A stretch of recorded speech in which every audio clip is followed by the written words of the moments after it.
Are we on? See all of us? I know Yes, Joni likes to Paul, look for me. You're on. Okay. Welcome. We do have seating in the conference room there if there's no seating in this space. Today is Tuesday, April the 8th, City Council meeting. Like all of our prior meetings, we are streaming live on City of Madison YouTube channel and archiving the video there. We do have a full agenda tonight, so we'll get started with the we'll invite everybody to join us in reciting the Lord's Prayer, followed by the Pledge of Allegiance. Thanks.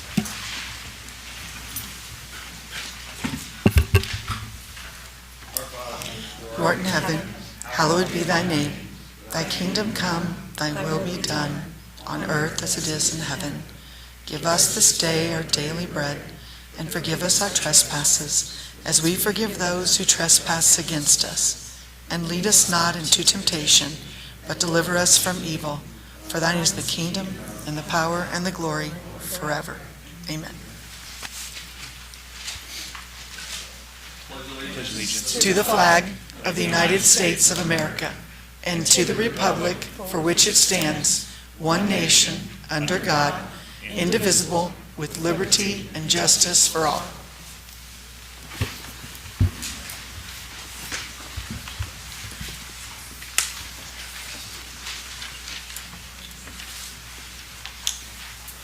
Clerk, may we have roll call, please? Certainly. Patrick Tabanel. Here. Carla Krebs. Here. Lucy DiTillo. Here. Josh Schaefer online. Joel Storm. Here. Jim Bartlett. Here. Josh Wilbur. Here. Josh did say yes, but I think your mic might be off, Josh. Josh Schaefer. Can you hear us, Josh? Hello? You can hear us, but we can't hear you. Okay. I was sending him a message to, He knows it. Okay. is he muted, or is the volume on the TV just not turned up to where we can hear him? That's a good question.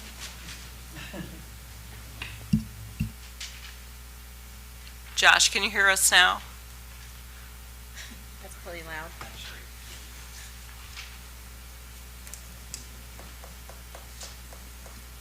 It looks like he can hear us, but not, he can't talk. We can't hear him. I mean, we just heard him. Yeah, I literally just carried him over here from the last meeting. Josh, you want to disconnect and reconnect? Let's do that. Let's take a moment to correct our technology.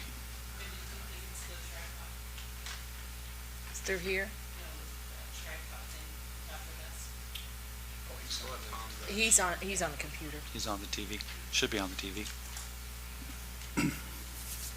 It would be on his end.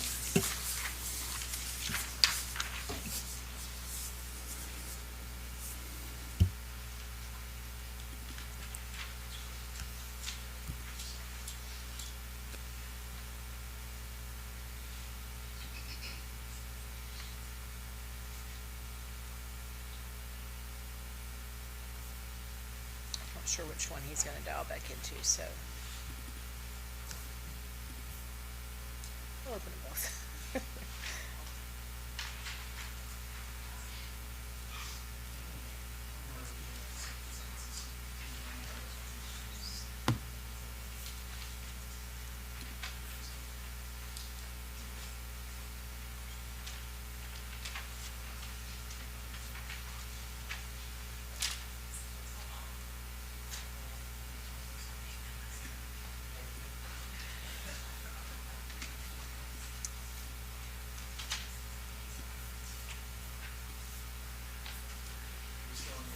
Yeah, I'm going to go get off the other one.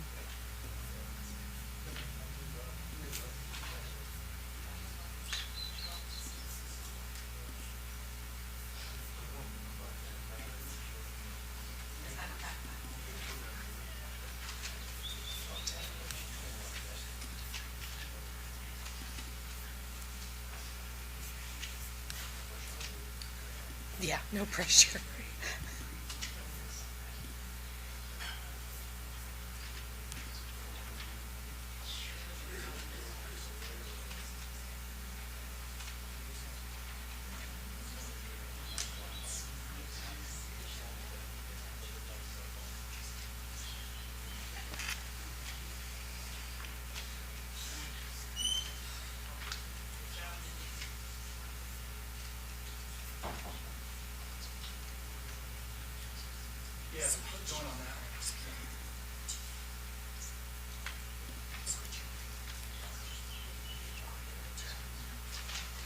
Okay.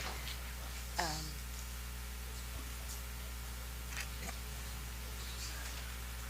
not positive if he's joining the council link or the exec link.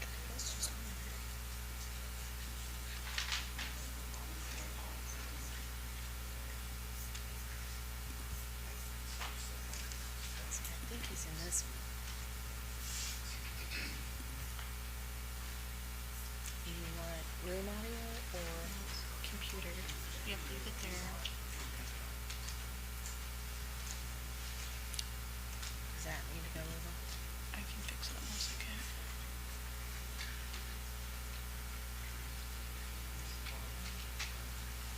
I'm just gonna text him and see if he's in the exec link.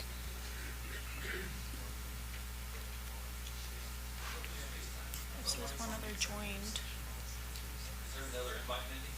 There's two, but I'm on the one he's in, it just now won't let me in. Mm-mm. Well, I don't think.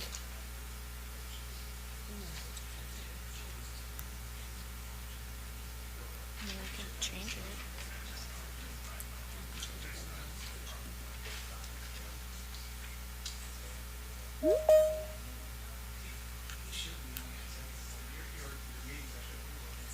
Yeah, I'm gonna text him and make He sure. just joined the other one. Okay.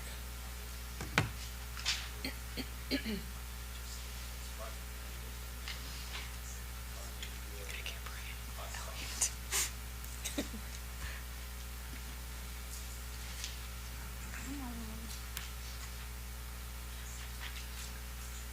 there's anybody in here that's in high school, I do have.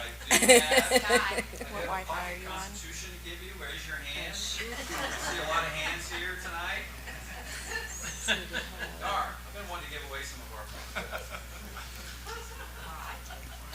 Keep I'm trying. already in this one, am I? No, you know. Yeah, right, yeah. They have students here. They have like.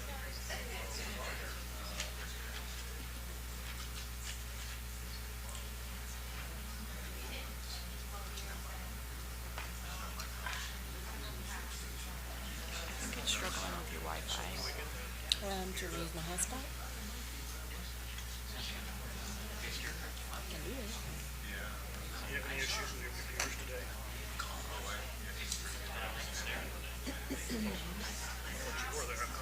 Well, when I came in this afternoon, I saw you. I'm turning on my hotspot. If this doesn't work, we'll do it.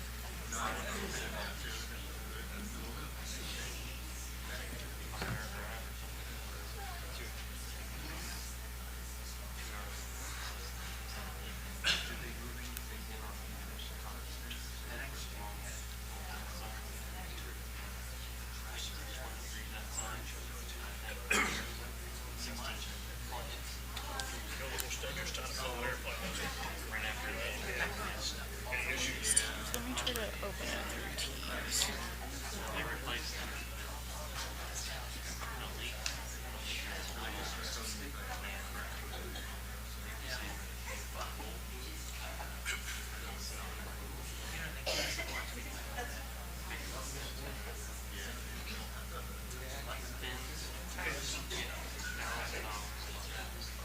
What they do is fix that.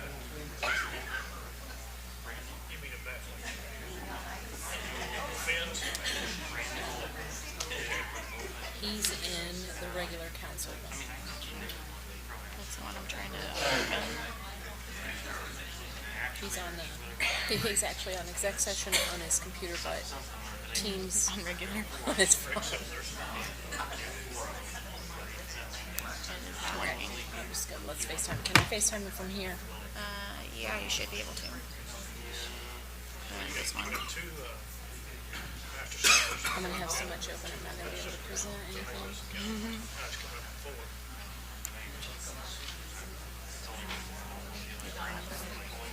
My phone, I'm gonna, Whatever your, I've never your done this Apple before. is connected to.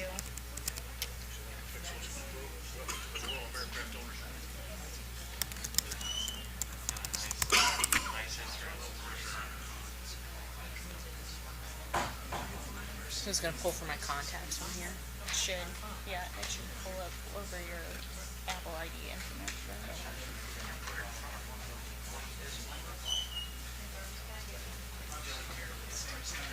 You got him? But they have to be able to see him for. Yeah, it has to be, Josh, it has to be on here for him to vote, yes. So, well, he's got him on his phone, so let me just,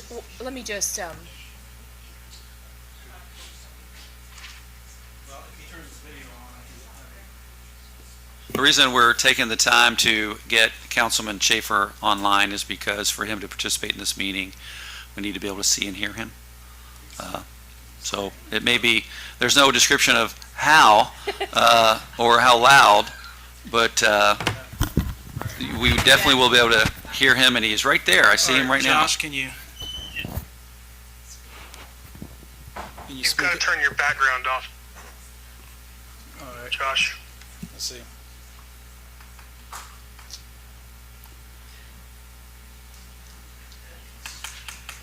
a new phone with today. Yeah. Let's see here. I'll turn. Background effects. Yeah, I thought I did. Don't want to do anything more than that. Check and see. You're good. Okay. Okay. Oops, shoot. Thank you.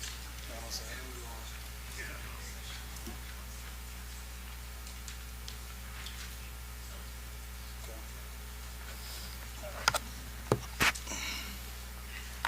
Evening, everybody. Okay, so, yay. So I'm going to roll call again for Josh Schaefer. I much prefer facing this way than the other way. Can you say that you are present, please? I am present. Awesome, thank you.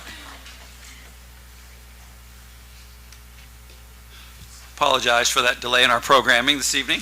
Hopefully you had a chance to go out and get some popcorn for later. So did we finish the roll call or? Okay, roll call is finished. Council, have you had an opportunity to review the minutes from Tuesday, March the 18th? If so, we'll entertain a motion for approval of the minutes. I move that we approve the minutes as presented. I'll second the motion. Okay, thank you. We'll move on to resolutions or bills, and I'll turn it over to Mr. Jenner. We need to vote. Oh, my bad. Already moving on. All in favor, please say aye. Aye. Hi. Any opposed? Thank you. All right, so the first This is gonna go well. first resolution is resolution number 2025-3C, resolution of the Common Council of City of Madison, Indiana, supporting targeted property tax relief and replacement funding. And we're going to show a short video clip, if our IT works, and then we'll read the resolution. And I'll give you some, while she's teeing up the video, I'll give you some background. Earlier today, I was in the Capitol building with around 70 other mayors and officials across the state. And we were talking with legislators and the governor's and lieutenant governor's office with regards to Senate Bill 1, which is proposed property tax relief. On the surface of it, it sounds like a good bill. We support, as you'll see here when we get started, we support targeted property tax relief for those in need, our veterans, our seniors, low-income residents. However, the bill goes quite a bit further than that target, and now it's mostly tax relief for large corporations and businesses. And the offsetting revenue loss is actually going to be borne through a higher income tax placed on the residents of all of our communities. The bill itself, the economic impact is about $1.5 billion a year of lost revenue for local governments. Those are your schools, your libraries, your towns, your townships, your cities, your counties. It's your public safety, your police, your fire, your code enforcement, street investments, economic development. It's a whole host of things. The impact to the city of Madison as we get through here is in the millions of dollars, and we would like to continue investing in our community and to have a more appropriate structure relative to the tax reform. We have a little video here about property taxes itself, and then we'll get a little deeper into the resolution and ask council to support it.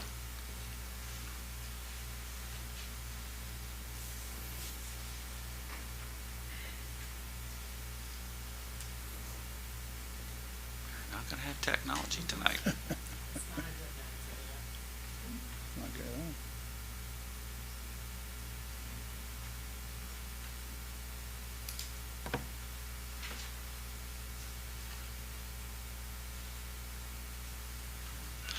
Well, what the video is going to do is essentially describe exactly how property taxes and tax levies are formed. And it is formed based upon what it costs to provide the essential services to our community. The state controls how budgets are crafted and how much property taxes can be levied on our citizens in order to support these services. We'll skip the video. We'll just go straight to the resolution with Joe. And this is sponsored by Council President Krebs. Whereas legislative proposals have been introduced at the Indiana General Assembly that will drastically reduce municipal property tax revenue and business personal property taxes, which would have a devastating fiscal impact on Houston municipalities, schools, and libraries, nearing approximately $1 billion annual statewide. And whereas property tax revenue, which accounts for approximately 40% of the City of Madison's annual general operating budget, is its primary funding source for essential municipal services, including police and fire response, street maintenance, parks maintenance, and infrastructure and investments. And whereas the City of Madison has demonstrated fiscal responsibility by maintaining low property tax rate, leveraging public-private partnerships, and securing new investments to sustain economic growth and fight inflation while keeping property tax increases minimal. And whereas the proposed legislation would result in an approximate $4.5 million loss of revenue for the City of Madison over the next 3 years alone, significantly impacting the city's ability to fund critical services and infrastructure projects, endangering public safety and economic development initiatives, which are vital to sustaining community growth and quality of life. And whereas long-term restrictions on revenue growth would have compounding negative effects on future investments, job creation, and Madison's ability to sustain its momentum in tourism, economic development, and public safety improvements. And whereas the funding mechanisms such as local option income taxes fail to fully replace the lost property tax revenue, leaving municipalities unable to meet financial obligations and severely restricting their ability to issue bonds or invest in economic development or critical infrastructure projects. And whereas jeopardizing the stability of municipal budgets is essential services will have a detrimental effect on business attraction, economic competitiveness, and overall community prosperity. And whereas property tax policies create significant revenue disparities and shift financial burden to individuals, the proposal portrays to help through increased reliance on local income taxes. And therefore be it resolved that the City of Madison opposes a reduction in property tax revenue unless the state implemented equitable and comprehensive replacement sources identified, ensuring full financial stability for municipal operations and services. And be it further resolved by the City of Madison that the City of Madison supports targeted property tax relief for seniors, veterans, first-time home buyers, while ensuring municipalities retain necessary resources to provide critical services. Be it further resolved that this resolution be communicated to state lawmakers and relevant stakeholders to advocate for fiscally responsible legislation that protects the economic operation and viability of the city. And be it finally resolved that the City of Madison calls upon its Indiana General Assembly to reject any tax legislation that would not provide full and adequate replacement funding, ensuring continued investments in local public safety, infrastructure, and community development. Council, when this was drafted last week, it does reflect that statewide there would be over $1 billion effect on local government. 100% of the cost of this bill is borne by the cities and the towns across the state of Indiana, the counties as well, as I mentioned. And just in the last few days, there was an amendment to Senate Bill 1 that proposed a full elimination of business personal property tax. So that's a tax that's paid on large equipment, such as manufacturing and big corporations. And now the estimated reduction annually in revenue to local government is approximately $1.5 billion. as we sit here today, we have, our community, I think, is thriving because of economic development strategies, investments in high quality of life, maintaining a low tax rate, property tax rate. Our community is benefiting from the property tax caps that are constitutional. And however, this legislation will turn all of that upside down and essentially require a lot of changes in how we carry out the city's business, and will essentially halt many of the investments that we have planned. It can also threaten debt obligations that the city already has responsibility for. So, Council, we're asking you today to unanimously approve this resolution. We'll make sure that our legislature and our legislators receive this and factor this into their continuing discussions over the next few weeks on where exactly Senate Bill 1 and property tax reform will land. I'm happy to answer any questions. Is there a motion to approve? I move that we approve this resolution. I second. Okay, is there any discussion? I've got a few comments to make on this whole situation that's going through Indianapolis. I think our legislature should frankly be ashamed of how they've approached this.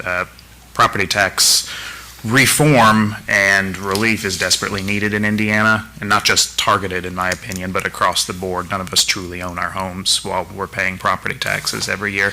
But the approach the legislature has taken is to twist the knife in the side of local government while they sit in Indianapolis on a $2.5 billion surplus saying, oh, look at us, we're cutting taxes, we're cutting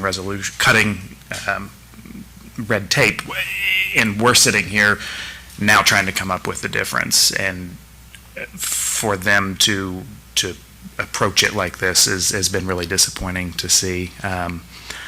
I have some issues with this resolution calling for targeted property tax relief. I'd like to see it across the board for everybody, but at the same time, anything would help to try to get Indianapolis back on track and get them to at least consider the effect this is going to have on local government. Anything else? Any comments from the audience? Could have a roll call vote? Patrick Chevino, Yes. Carla Krebs, Yes. Lucy DiTillo, Yes. Josh Schaefer, Yes. Joel Storm, Yes. Jim Bartlett, Yes. and Josh Wilbur. Yes. Thank you very much, Council. We will get this to the legislature. The next resolution is resolution number 2025-4C, and that is to rename Madison Municipal Airport to Regional Airport. And it is a resolution of the Common Council of the City of Madison, Indiana, to rename Madison Municipal Airport to Madison Regional Airport. Whereas the Madison Board of Aviation Commissioners is responsible for overseeing operations, planning, and long-term development of the airport serving Madison and the surrounding region.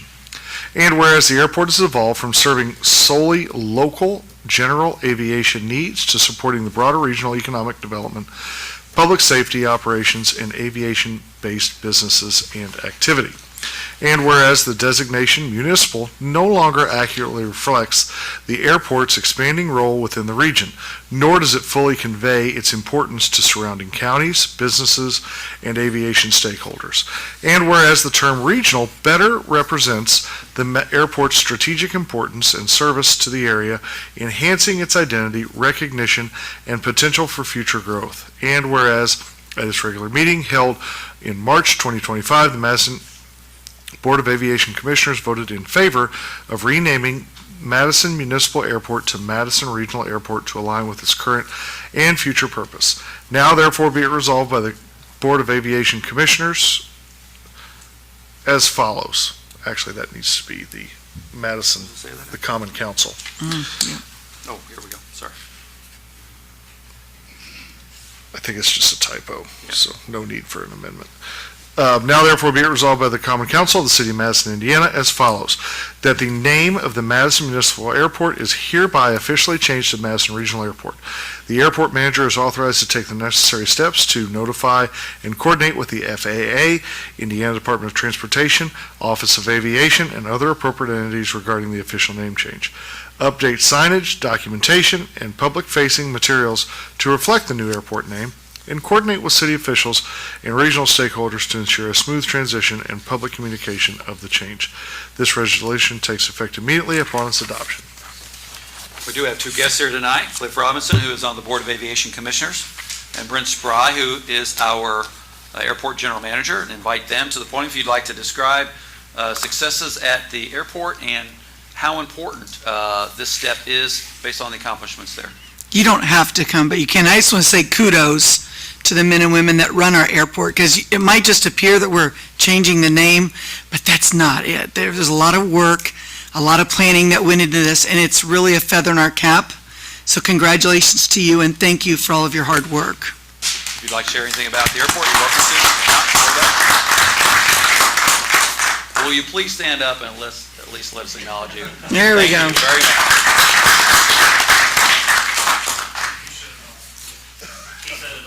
All right, good job.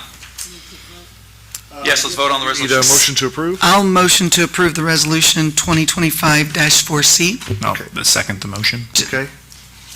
Roll call, I guess. Yes. Sure. Patrick Tabanel. Yes. Carla Krebs. Yes. Lucy DeTillo. Yes. Josh Schaefer. Yes. Joel Storm. Yes. Jim Bartlett. Yes. And Josh Wilbur. Yes. All right, thank you. Council, are there any reports, recommendations, or other business from standing or select committees of council? Hearing none. Now we'll go to the reports of city officials, and I'd invite our Director of Facilities, Streets, and Solid Waste, Chris Hale, to give a report. And I need to grab something from my office.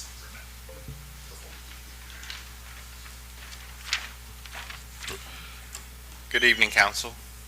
Mayor took off.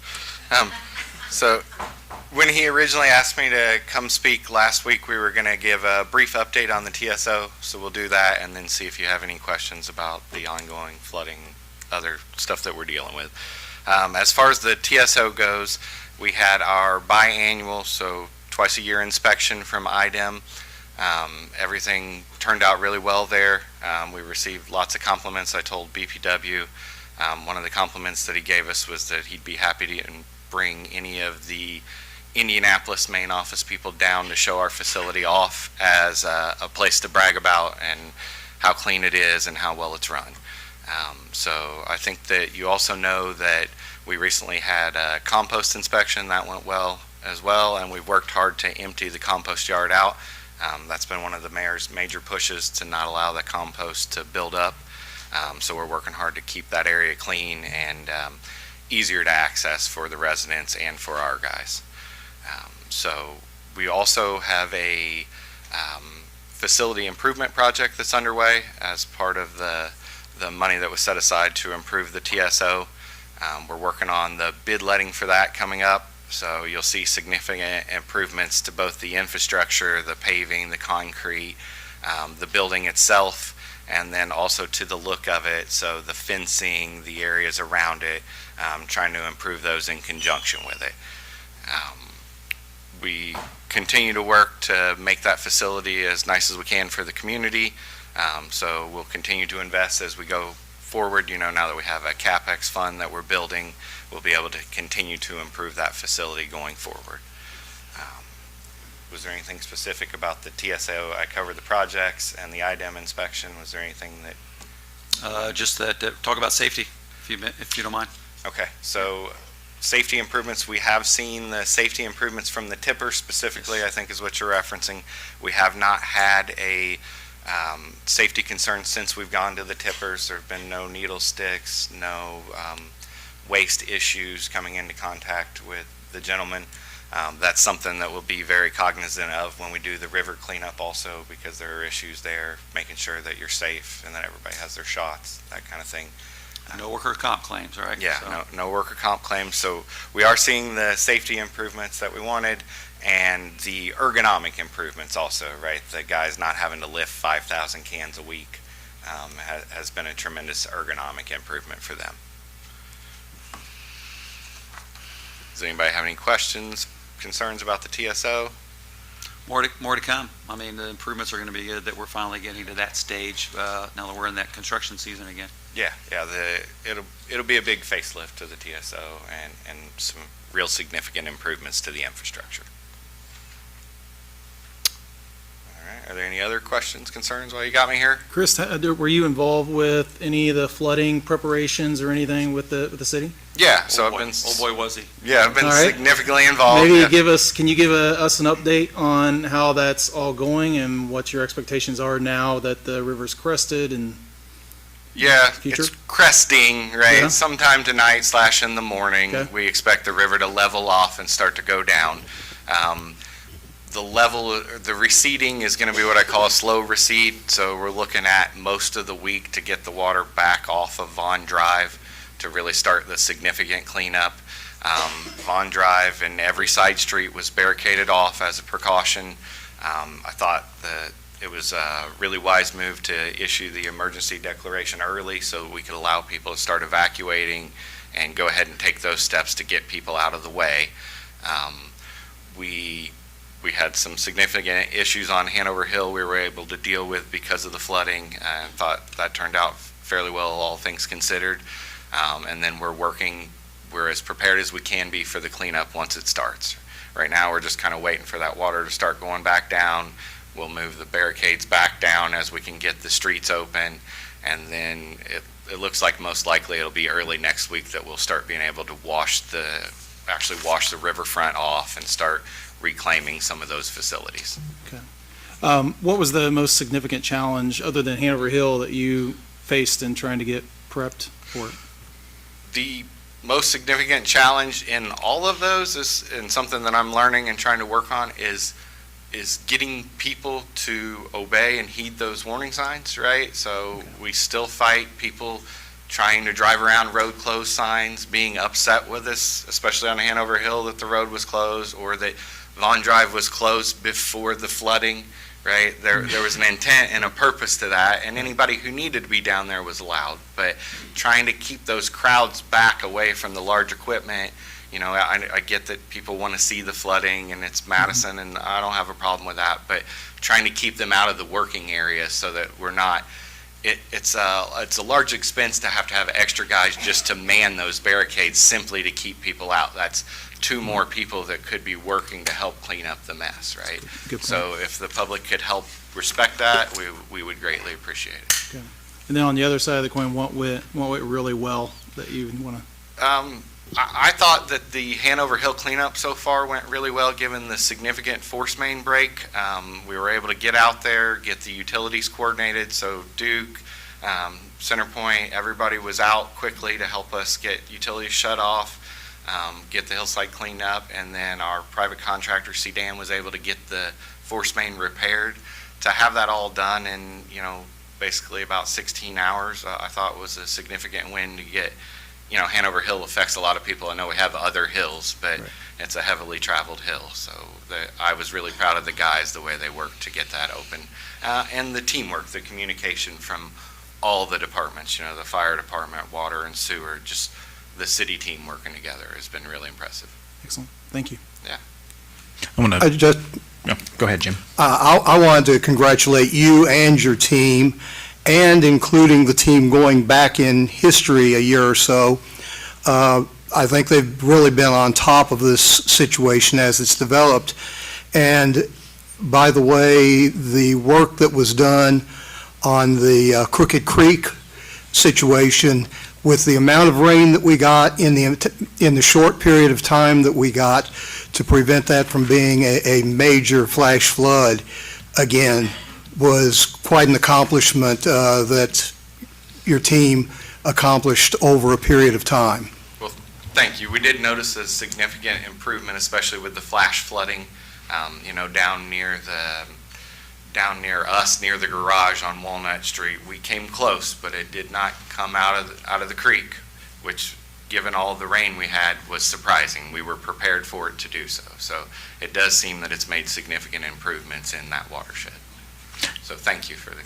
Yeah, I want to echo Jim's comments about Crooked Creek. I was down there while all that rain was going on, and it looked like it wanted to leap out of there. But looking at storm drains, you guys had all of those cleared, had debris out of the way, and were prepared for it. Yeah, And that's, we did all we could to, mitigate any of the impacts through there with the storm drains, the clearing of the edges of the creek, trying to limit the debris that flowed in there. So the guys worked really hard for over a week ahead of time trying to prepare for this, I would say. Walnut Street, thanks you. Thank you very much. Anybody else? Is Morgan and Grayson watching you on TV tonight? Yeah, I'm sure they're home watching, so hey, Is the Morgan and homework Grayson. done? Yeah, I hope so. Fingers crossed. All right. Chris, thank you. Keep up a good job. Thank you, guys. Thank you.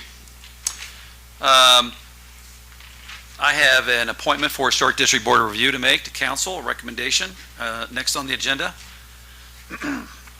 Council, you should have received the nominee biography. He is here tonight. I will ask Chris Cody perhaps to, if he likes, to come up and introduce himself, but I do have a nomination to the Historic District Board of Review vacant seat, and that is with Mr. Chris Cody. If you could give a little bit of background on yourself, and then we'll take it to a vote. Hey, Chris, welcome. Thank you very much. Good evening, Mayor and Council. My name is Chris Cody, and I live at 603 East 2nd Street here in Madison. I work as Associate General Counsel for the National Trust for Historic Preservation. I'm a historic preservation attorney. Prior to being at the National Trust for Historic Preservation, I served as the Deputy State Historic Preservation Officer for the state of Arizona. Prior to that, I worked at Historic Charleston Foundation in Charleston, South Carolina as their Manager of Advocacy and Staff Attorney. I have a master's degree in historic preservation from Tulane University, a law degree from the University of South Carolina, and a bachelor's in history from the University of Wisconsin-Madison. And I very much look forward to using my professional knowledge and experience in service of this incredible historic community, and I thank you very much for the opportunity to serve. Hey, Chris. I mean, as I said to you guys, it's amazing the talent we have in the city of Madison, Indiana, and I thank you for being willing to serve and lend your expertise to the city's preservation efforts, which, as you know, is a top priority of this administration's. So, council, any questions for our nominee? If not, we'll entertain a motion to approve Chris Cody for the Historic District Board of Review. Chris, what brought you to Madison?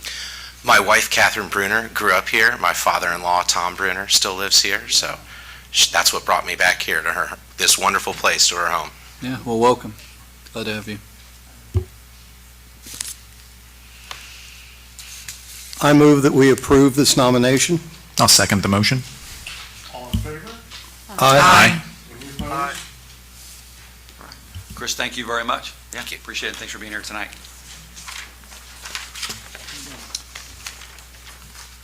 We'll move into our bills on second reading, just for those who are here in the audience tonight. There are two readings for each of our bills, 2025-4 and 2025-5. This is the second reading of each of these bills. We'll go through and discuss this as with the mayor and the council in front of you. And I know there may be some proposed amendments on each of these bills. We'll go through those. And then there will be an opportunity for anybody who would like to speak regarding each of these bills. One at a time, we'll ask you to come to the podium and speak just about your thoughts on the bill. And we'd ask you to keep your remarks to no more than 3 to 4 minutes. And then also, I would just say that if there's a number of people that want to come here, just take into consideration that if someone's saying exactly what you're saying, maybe that opinion's already been expressed. But we do have an open forum.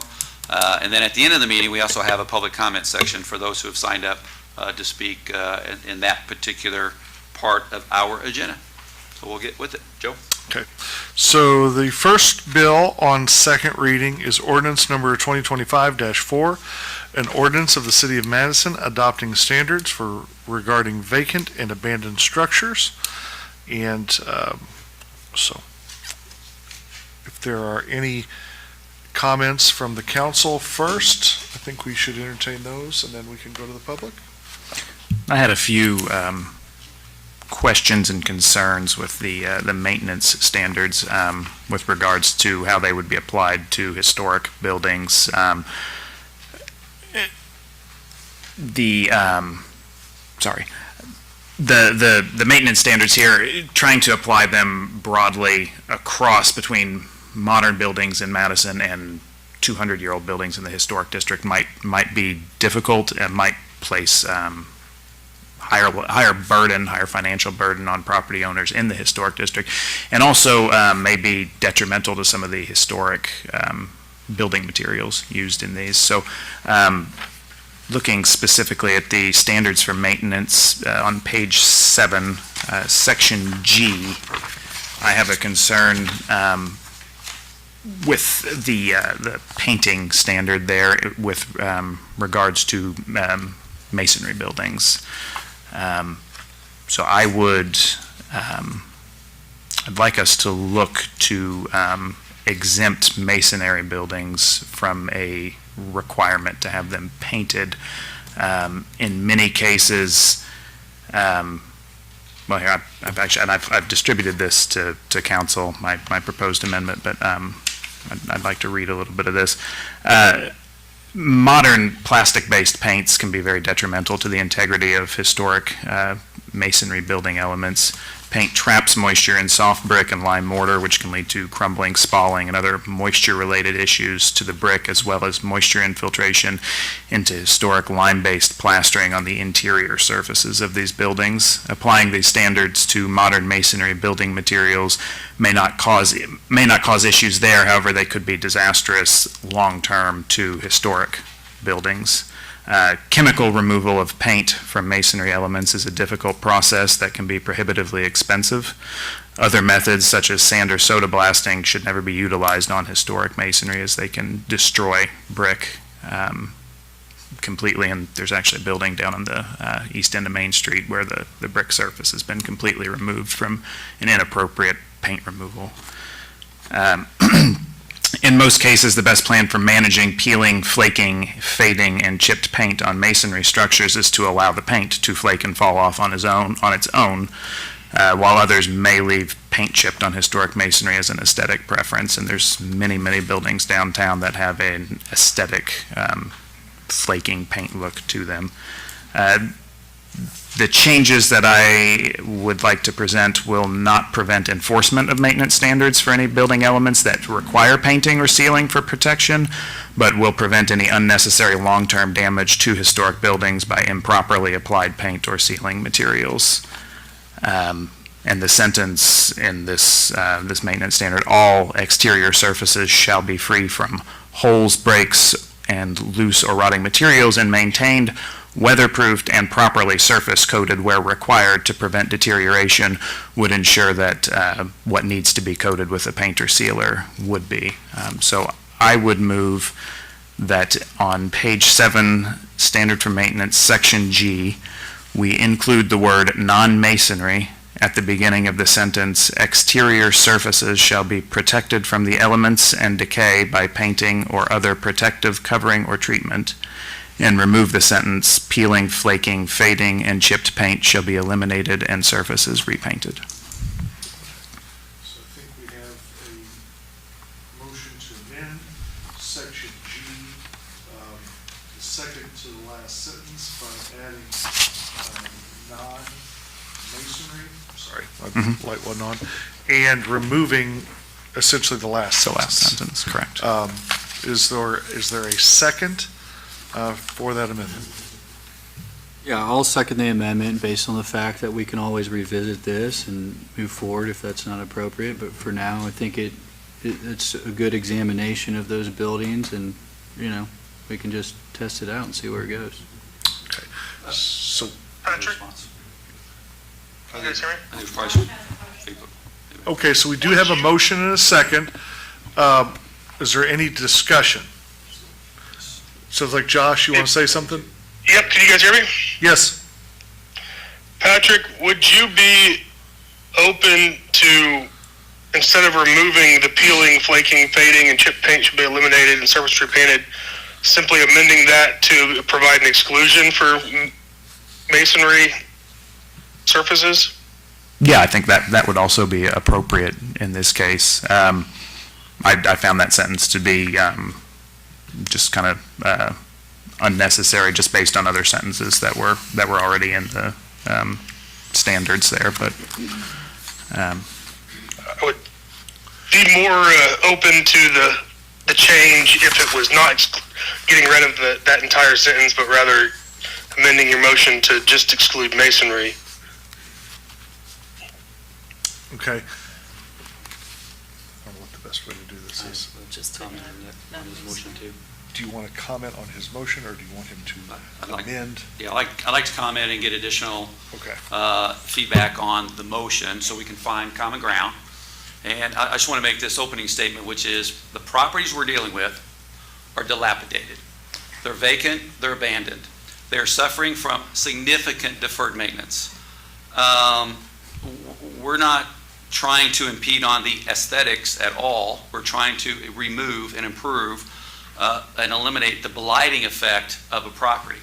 So I know that you're concerned about whether or not the work that we would actually be collaborating on with the property owner would somehow be harmful to the property, but what we're trying to do is eliminate the blighting effect of dilapidated structures. And so you seem to already be concerned with some of the work we're doing harming the structure, and right now that structure is deteriorating and essentially going through a slow process of demolition.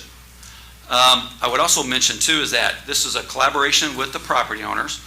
We have two historic preservationists in our planning office who will be leading and managing, along with our code enforcement and building inspector, the supervision about what is appropriate and what is a good plan.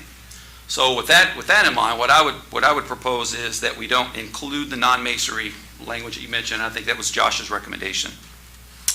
But at the end of the sentence in paragraph G that you're concerned about, we would leave it as is, but add, because I think your concern is about maybe some destructive element being applied to a unpainted mason building, right? A brick building. or brick buildings that have previously been painted that are now being flaking, the paint's slowly flaking off, because the process for removing paint that is already flaking, older paint, can be very, very expensive, and Yeah. adding a new layer of paint over that just to seal it would have the same detrimental effect to the brick. There's going to be a lot of work that we have to do with the property owner on this, because in many instances, the fact that that building has been painted and that it is chipping, flaking, and fading, that is contributing to the blighting element.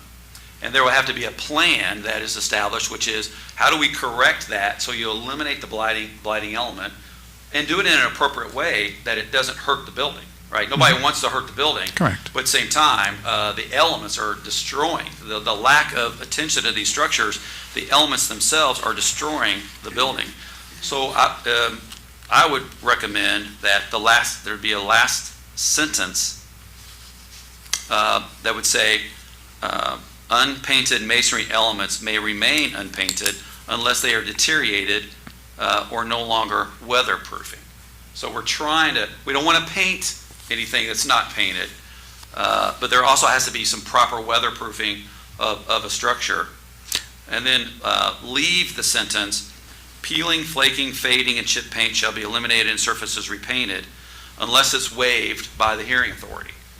So we give another element there, which is, if somebody wants to leave it in its decaying condition because they like the aesthetic of peeling, fading, and chipped paint, they can appeal that to the hearing authority and demonstrate in their plan that they have a good plan that does eliminate the blighting effect of the property, and they are properly maintaining it and taking care of, like I said, the chipped, peeling, or fading paint. So we're trying to find a compromise there. I agree. Eliminating, taking it out makes it too broad. I would have to disagree with your changes there. I think it kind of defeats the purpose of preventing buildings that, specifically buildings that have been painted in the past and are now when that paint's now coming off on its own, repainting those could be a problem long-term, and we should not encourage plastic-based paints to be applied to historic masonry in town, which is what this would do with those structures. However, I think there are also numerous other, I mean, the maintenance standards themselves ensure that as these standards are adhered to by the property owner, it'll take care of the blighting effect that we're trying to work to correct. But I don't think it'll take care of it, because you've essentially said if it's a brick building, you can't do anything to the exterior surface for the most part. Not at all. No, any of the trim, anything else, specifically talking about the masonry. Let me finish my remarks. And then striking things makes it very broad and open-ended. And, we got to remember that we're in new territory here. The city has never taken a policy position on vacant and abandoned structures, but every neighborhood has them, and they are detrimental. And now we're somewhat already arguing over how we're going to harm a vacant and abandoned property by trying to eliminate a blighting effect, and that's nobody's intention, right? And we have a staff of professionals that's going to be collaborating with the property owner to make sure that it's done right and appropriately. And, if you look at our track record is supporting historic preservation. That is why we are here today. So I think slightly the premise of we're going to do something as a disaster for historic preservation, what's a disaster for our historic district, is allowing these vacant and abandoned structures to continue to deteriorate and essentially be demolished by neglect. That's been our experience. So let's take a leap of faith that we're going to get it right. And if you observe something that's different, let's bring that in. Let's have that discussion. Yes, Councilman. Yeah, I think one thing that... Mike, please, go ahead and get your mic. Thanks. Ostensibly, the target buildings are ones that don't just have a paint surface issue. So that's what I'm trying to figure out here, to not get wrapped around the axle. I think it's interesting language and a consideration, but also the application of a paint surface to a building that's being addressed for being dilapidated. There's so many other implementations to get to that point. I am really curious, though, on your approach, and that's why I want to entertain it, because I think if there is a good idea for it and a way to mitigate it, then let's figure it out. And so, I don't know. That's just my comment. Yeah, no, I think if we don't encourage applying new paint to masonry buildings, the rest of these standards, especially specifically all exterior surfaces, shall be free from holes, breaks, loose rotting materials, and maintained, weatherproofed, and properly surface coated where required to prevent deterioration, covers our bases there without unnecessarily encroaching on masonry materials. I've got big concerns about the long-term effect this will have, looking, 20, 50, 100 years on our brick structures here, because applying these modern plastic-based paints to these structures, and I can provide studies from academic journals that discuss this as well.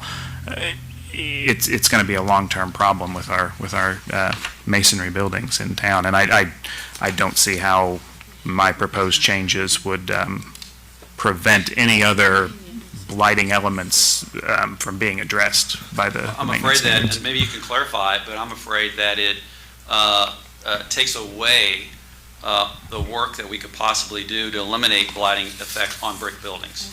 Well, then if we, with Councilman Schaefer's proposal, that we would leave non-masonry at the beginning of the sentence regarding exterior surfaces shall be protected, et cetera, and then we could leave the last sentence and have an exclusion for masonry surfaces included in that last sentence. I think that would provide the protection I'm trying to insert into this for historic structures, while also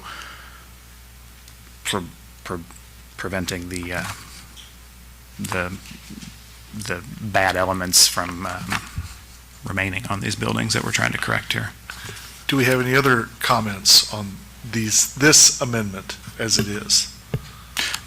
Councilman Schaefer, if you can hear me, what kind of suggestion would you have regarding that last sentence?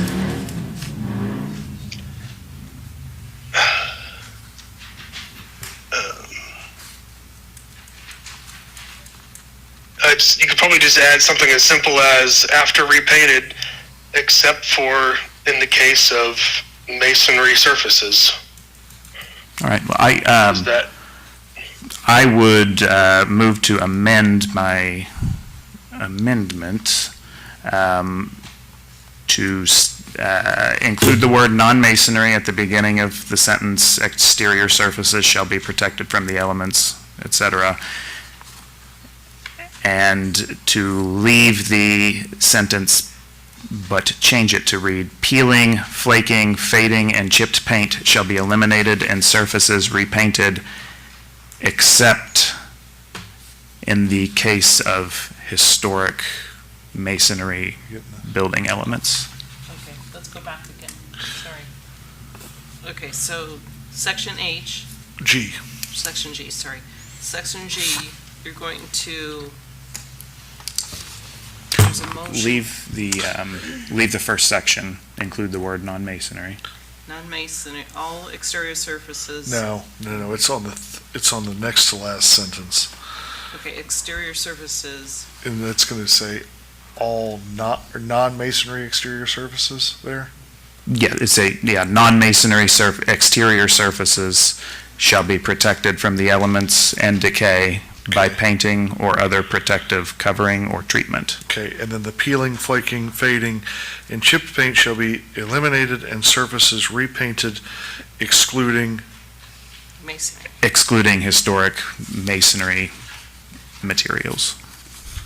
historic masonry materials. Okay, is there a second to the amendment to the amendment? I'll second.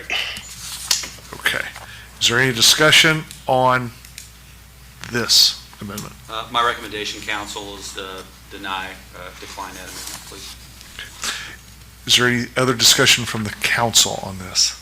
I'm afraid that the amendment of the amendment is actually encouraging further deferment by, I think we're getting in the weeds. Anything else from council? Yeah, I do think there's at least some questions about, masonry compared to non-masonry now. And so, I'm a little concerned we're going to be confused, but the people that are going to have to enforce this ordinance might be confused. The only thing I can think of, Patrick, with it is, something with, if we're wanting to do this, that there's got to be some, decision by a board that's going to be looking at this that could make that decision whether or not a masonry building needs to be protected. Right? And I don't think that's in this amendment anywhere.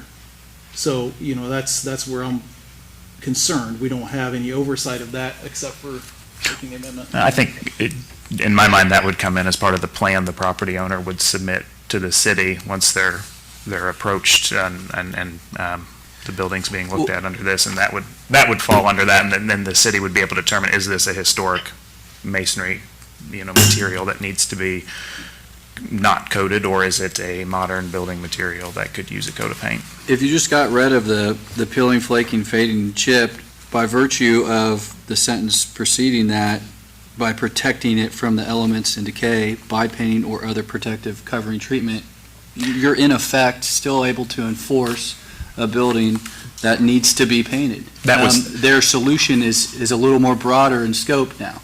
So you're not necessarily forcing them a single direction, but you are still enforcing their need to get a solution. But it's only for non-masonry surfaces, basically. I wouldn't change the non-masonry. You wouldn't add that in there then? Not necessarily, because then it still allows you to do the masonry surfaces if necessary. If Okay. they choose, if the city brings them to the conclusion, or they come there themselves. I just don't want to see an across-the-board requirement for masonry to be. It's not across the painted. board, it's property by property. That's No, where but the way these standards need to be applied specifically and as they're written, and the way this is written to me would imply that it would have to be an across the board.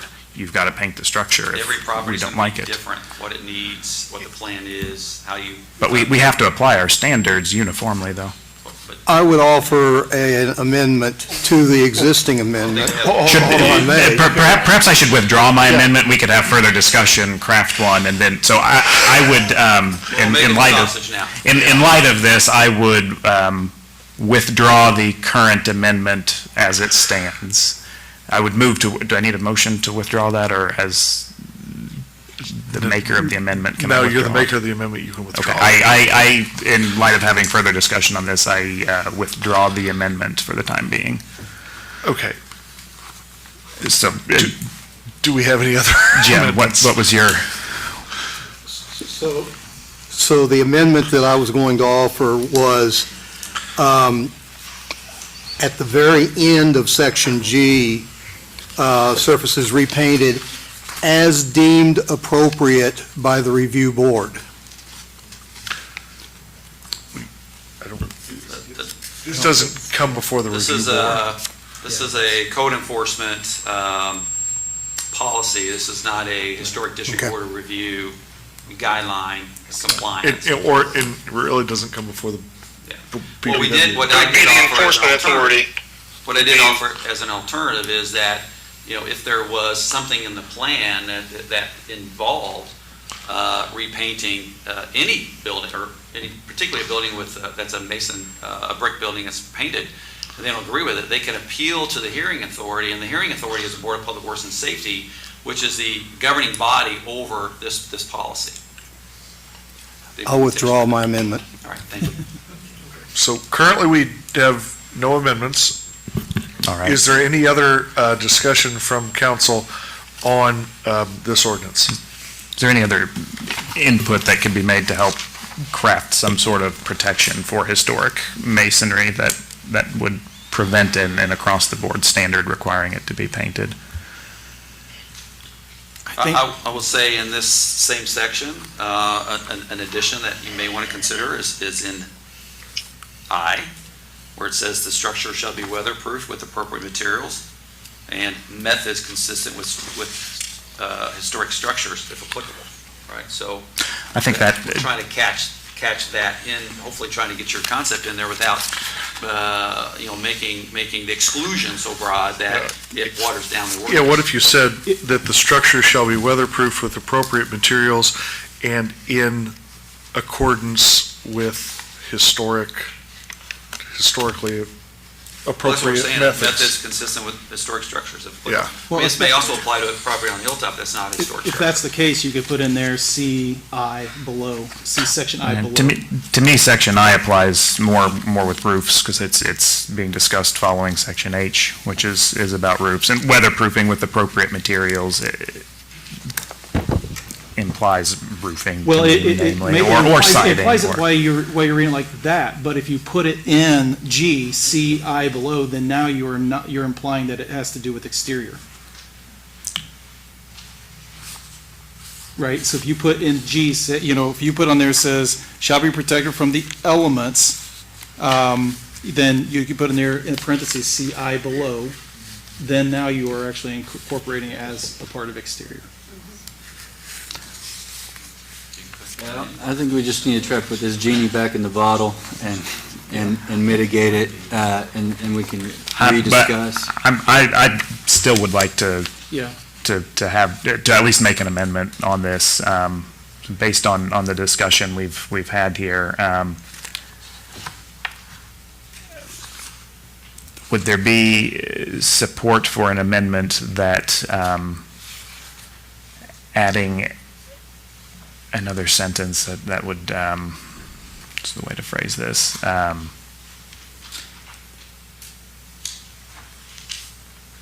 In the case, let me write this out so I can, okay. If anybody else has anything to say, I'll write this out so I've got it all specifically and we know what we're at here. Is there any other discussion from the council as it pertains to this ordinance? I think that, Patrick has valid concerns about not running roughshod over property owners and ensuring that we have the measures necessary to get people what they need. But I also think ostensibly, a lot of these properties that we're looking at are not just paint issues. There's a significant amount of damage to these properties. I would be surprised that if there was a single property just for paint issues that would be targeted by the city in order to remedy and magically make it better. And I think that there's enough reason within the community and the people that sit here and help guide these decisions that we understand we need to work with the community to reach, some equitable, outcome.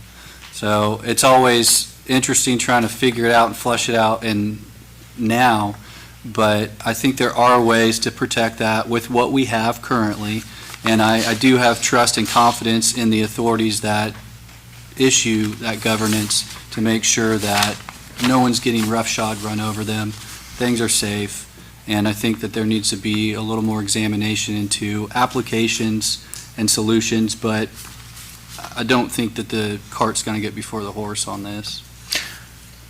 How about, rather than an entirely new sentence that I would have to come up with on the fly, going back to my initial amendment, leaving the sentence, peeling, flaking, leaving that last sentence, but just including non-masonry at the beginning of the sentence, exterior surfaces shall be protected from the elements and decay by painting or other protective covering or treatment.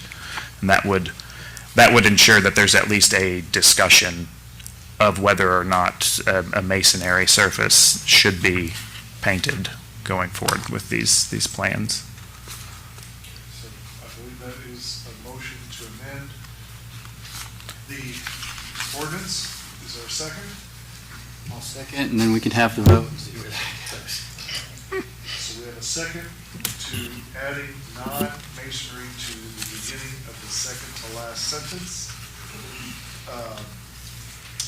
Is there anything from the audience on this? Debbie Beeman, Walnut Street. Y'all, the paint thing is minor compared to what's going on with these dilapidated houses. There's historical brick 2 doors from me laying all over the ground, and hundreds of them. I mean, isn't this about us getting this straightened out, getting these owners? You're talking about owners who don't want to take care of their properties. You're talking about owners that don't want to invest unless they get grants for everything. I mean, I live in it. I know. There's houses that have half paint one color and the other half is another color. Stuff like that. It makes the street look bad. It makes us look poor and bad. Patrick, there's so many things that need to be done. There's so much more. I understand what you're saying, but understand what I'm saying too. Let's get this going. And I hope that there's some people to reinforce it. I hope it gets going. Because Walnut Street, my own street, y'all, is getting much better, but there's still a lot of work to do. And I want to change every time you say Walnut Street, somebody goes, oh, Walnut Street. I want that changed. And I want it clean and neat. I deserve that. We all want that. We all want to resolve this problem, but we need to do it in the right way. And when it comes to historic buildings in our historic district, there needs to be a concern for the materials in those buildings. So long-term, we can ensure the viability of that building, not just, oh, I want a coat of paint on it now so it looks pretty, where in 20, 30, 40, 50 years, it may negatively affect, and those bricks begin spalling off, and then it becomes a major issue. I don't think that's what this is, to paint. I don't Specifically what we're talking about here, we're not talking about doing away with the entire ordinance. This is just a specific section here regarding masonry materials. And I don't think the city would want to throw paint on brick that's going to ruin the brick. Well, it's happening all over downtown. But the city's doing it? The city's encouraging it in some cases to remediate some of these properties, Well, simply because it's a quick fix to make something look pretty rather than I think that's a having very concern. important comment. The city works very hard. Our Historic District Board of Review works hard. We've had 1,200 code enforcement cases in the last 3 years. We've supported through the PACE grant rehabilitation and preservation of over 200 structures And the foundation of this is in good faith to work with property owners to make our neighborhoods better. And we're in the weeds about something that hasn't even happened yet. But these maintenance standards, we're being asked to vote yes or no on them, and so it's a concern within the maintenance standards you presented to us. You're excluding a whole property type out of the ordinance. Because I think we are getting in the weeds. Brian, you want to introduce yourself? Brian Shaw, Building Inspector from Madison. So every case, like we're talking about, is different. You know, we got kiln bricks that were made here on site. We've had stuff brought down the river from Ohio, Kentucky, back in the 1800s. Every case is different. And that's what we're doing. We're not telling them what they have to put on. They come to us with a plan. That's how this whole thing works. We're not telling them what to do. We're not telling them, okay, you got to put this style gutter on, or you got to have this. You have to follow, of course, the historical guidelines, but we're not telling you, you got to put on latex paint, or you have to caulk with this, or you got to put this kind of sealant on it. That's not what we're saying. You come to me with a plan, and then we'll work on it, and we'll come to a common ground and get it accomplished. We're not asking anyone to put anything on their building that's harmful or telling them what to use by any means. For me, it's that last sentence there, though, precludes the ability for you to be able to say, well, if the structure, can be left to flake, or it doesn't need paint, because it says anything that had been painted, if the paint is peeling, flaking, fading, or chipped, it has to be repainted. Well, I would hope in some cases, like I said, things different. It says that we need to incorporate that as part of our plan. It's a maintenance standard. That's the standard right here. There's a lot of fluidity relative to creating a plan. And, it's worked. So far, it's worked, right? We've done that with the hundreds of applications in the last few years, and we have some members here of the Historic District Board of Review. They can chime in, but it's about that collaboration. And you know what we're lacking so far? We're lacking a policy and a plan. And what we're trying to do is have these two intersect with collaboration between the city and the property owner for the benefit of every neighborhood. So, I personally, I don't think any of your suggestions on this policy are changing things in a meaningful way, except for you're trying to eliminate a universe of properties that may need the attention, and the ones that don't, in good faith, we're going to work with the property owner and do it right. No, I'm not trying to eliminate a universe of properties from protection here. I'm trying to provide some protection for some of these masonry structures that have been dilapidated. Where was your protection in the last 10 years or so as these properties sit there dilapidated, ruining our neighborhoods? I just have to say, I've never heard your remarks in that regard so strongly about protecting our neighborhoods and actually doing code enforcement to elevate every part of our community. I'm not arguing against code enforcement here. I'm not arguing against the ordinance, but you are paid full-time. You have a staff of people to help put together these plans, and now it's being brought to us, and I'm offering suggestions based on my experience with historic building materials. So maybe we get back to the motion. My concern about this whole deal is that if we eliminate all the brick structures, as I look through the presentations that have been given to us of all the nuisance violations and stuff, we're eliminating this doesn't eliminate the structure. It eliminates the masonry surfaces. Right, but we're saying to those people, you don't have to do anything to the outside. No, you can look like an ugly building for the rest of your life. You have roofs, you have doors, windows. Point of order. You name it. Okay. Let's maybe go back to a motion and regroup and move on. At this point in time, per the rules. Yep. We have a motion to amend, and we have a second. So we're going to have to deal with it one way or another. Let's do a vote. Let's move to a vote. Well, hold on. Let's see if there's any more comments from the audience, because I think we have to take that. We have two here. My name is Champ Clausen. I reside at 722 West 3rd Street. Bob, Mr. Jenner, let me remind you that we get 4 minutes. And I just witnessed Mr. Tavenaugh interrupt an individual with 4 minutes. I'm asking for respect for my 4 minutes. Last time I approached council, I mentioned socioeconomic equality. Little did I know that we couldn't have socioeconomic equality because we don't understand what equality is. The reality is that if we remove a section of housing, from this. We are opening up a Pandora's box that could be disastrous later on. We're telling people that only have masonry housings, you're allowed to have these put aside, but everybody else must abide by this. That's not equality. There's no way that you can have one section allowing certain references and not the other. I want to just quickly read what I have stated earlier. Vote in the affirmative for Ordinance 2025-4. We need to allow more housing opportunities, reduce health risks, and provide economic equality to people of diverse financial backgrounds. A vote for Ordinance 2025-4 is a vote for the middle class and the lower class by holding all landlords and property owners accountable to equal standards. It's not difficult. I own a home. I came to Madison homeless. I own a home. I have to fix up my home, prepare my home, and take care of my property. Meanwhile, I get to walk down a street and see people who own properties that do not have to hold their property to the exact same standard I must mine. You explain to me the equality in that. Further, the socioeconomic benefit.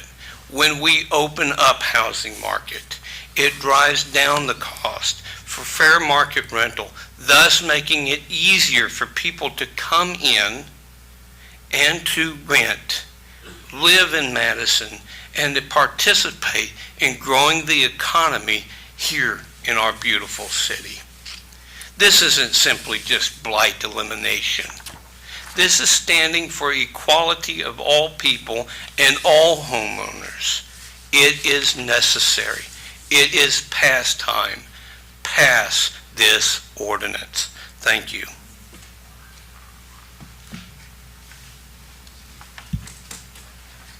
Thank you. How's everybody doing tonight? Take a deep breath. Okay. Mike Pittman, 420 Elm Street. I'm going to pass around a picture of a house that I live in currently.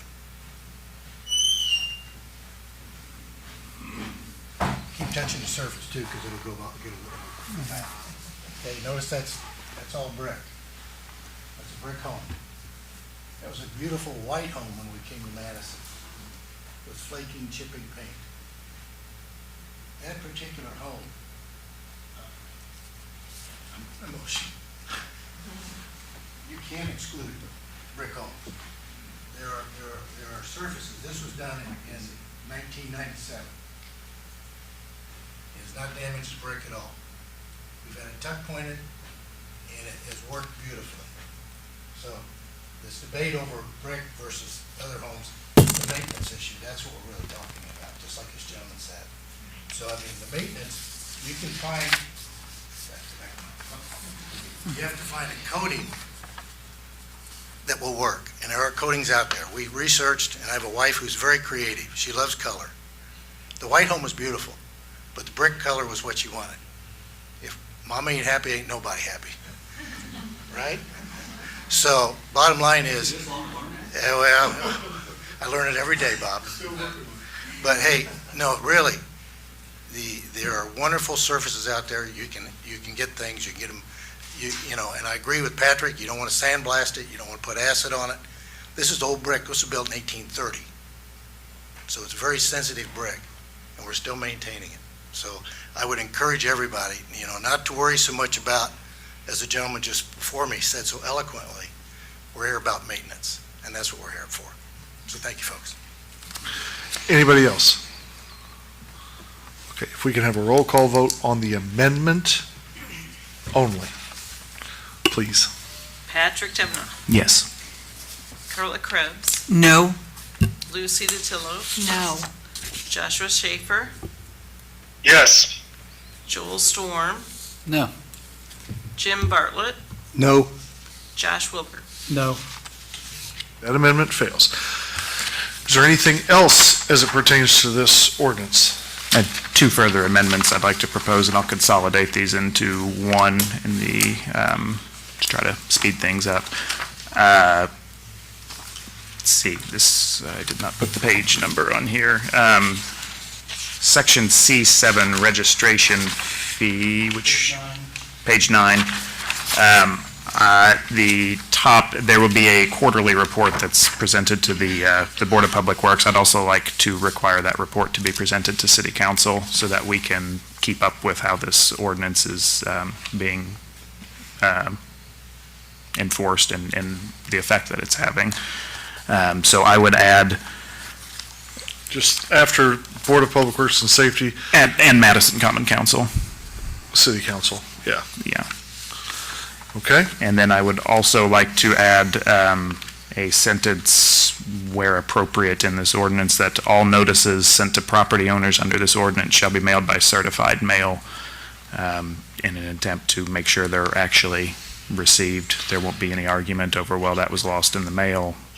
There's a lot of issues with the mail, the United States Postal Service, and I don't see them getting any better. I included a link to a letter the Indiana Congressional Delegation sent regarding issues at the Indianapolis Distribution Center. So. Okay, so well, I'm looking here, I'm assuming it's under this notice and order of enforcement authority to owner of vacant and abandoned structure.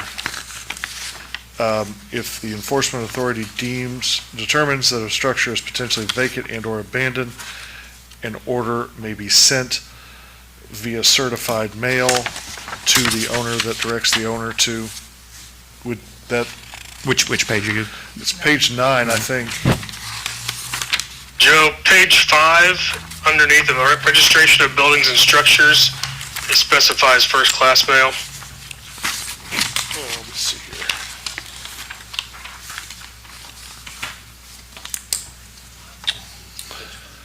Second to last sentence under registration of building and Oh, structures. okay, yeah, I mean. That would be an appropriate place to. Okay, so shall be done, instead of first-class mail, it should be certified mail? Or equivalent yeah. Okay, all right, so we have the action there on page 5, which would change from first-class mail to certified mail, and then the other on page 9 to allow quarterly reports to go to Board of Public Works and the City Council. Is there a second for these amendments? I'll second that. I'd like them to be separate because I was going to vote differently on each one of those. I mean, you can present it like that, but, I was going to vote yes on number 2 and no on number 3. So if you put them together, I'll just vote no, but I'll leave that to Patrick. Okay. They're currently together, so. Okay, well, I withdraw that motion, and I will move that page 9 be included to add and Madison City Council. Okay, so we have an amendment on page 9, section 7, to add City Council after the Board of Public Works and Safety. Is there a second to that? I will second that. Okay. Is there any comment from the City Council on that? Is there any comment from the public on that? Joe, shouldn't it be common council as Patrick initially proposed? Yeah, I was just shorthanding it. It would say Madison Okay. Common Council, or the Common Council of the City of Madison. Okay, thank you. Can we go back? Sorry. Can we go back? So the motion is from Patrick, who's second? Yeah. Who seconded? Carla. Carla. Okay. Okay, and this is the motion to add the Common Council of the City of Madison after Board of Public Works in section 7 on page 9. And there was nothing from the audience. I have no objection. Can we do a roll call vote? Certainly. Patrick Tabanel? Yes. Carla Krebs? Yes. Lucy DeTillo? Yes. Josh Schaefer? Yep. Joel Storm? Yes. Jim Bartlett? Yes. And Josh Wilbur? Yes. All right, and then do we have, And then I would move on page. page 5 to change first-class mail to, any notice shall be sent via first-class mail, or the equivalent to just change first-class mail to Certified. certified. Certified mail. All right. Do we have a second for that?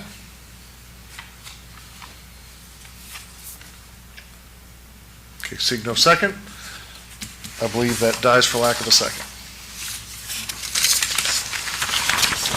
All right, are there any other questions or, well, strike that. Are there any other amendments from council and/or comments from council as it pertains to the ordinance as a whole, now that it's been amended once? Okay, seeing and hearing none, is there anything else from the audience as it pertains to the ordinance as a whole?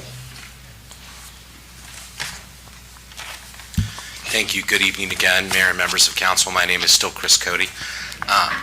I'm appearing before you in my role as chair of the Madison Main Street Program's Small Business Support Committee. Our committee has frequently and consistently heard concerns from small business owners on Main Street about the issue of vacant and abandoned buildings, and we applaud the mayor and city council for taking these important steps to remedy that issue.